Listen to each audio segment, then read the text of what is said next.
My name is Anthony West. I'm the Chief Executive in Central West Hospital and Health Service based in Longreach. I often say Central West is both the largest and the smallest health service in Queensland. It's the largest by area, almost 400,000 square kilometres, and about 23% of the state. So it stretches from Tambo in the southeast up to Boulia in the northwest. So there are 5 major services, 5 major centres, or hubs we call them, in Buckalden, Blackall, Longreach, Winton and Alpha. And then we also have 9 primary health clinics, or PHCs, and 1 community clinic at Jericho. Having such a small population, about 11,000 people, so about the size of a small Brisbane suburb dispersed across that area, that's our challenge in healthcare. It's not about volume, it's about a dispersed population over really large distances. So that's our specific challenge here and the one that we try to rise to.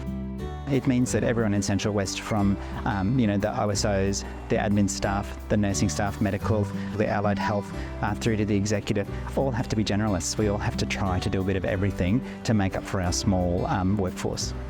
It's all about connection to community and being really close to the action. So you're not only working in the community and providing health services, but you're an integral part of that community as well.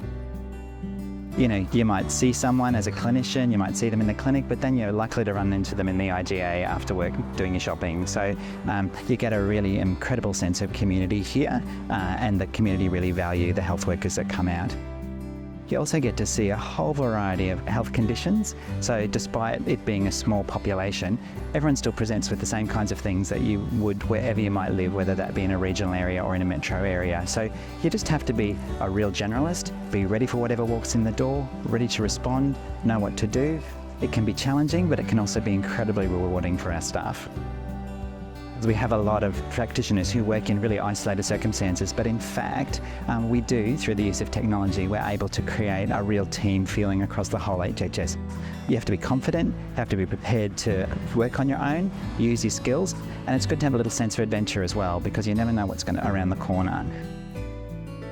People in Australia, despite our heritage, are often a bit frightened of the bush and the outback. I think most people just haven't been here and haven't experienced it for themselves. There are certainly challenges, like there's no fast food places, we don't have Woolworths or Coles in the whole district, we don't have Kmart or Bunnings or any of those kinds of things. So, but once a lot of that noise subsides and you have a look around, you realise there's a lot more here. There's a lot of community spirit. There's a lot of people making their own fun.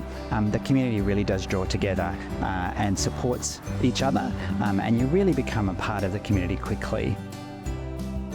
I think the first 6 months can be really hard for people, so if you're interested in a job in the bush, make sure you plan it for longer than that, because by the 12-month mark, you'll know whether it's for you or not.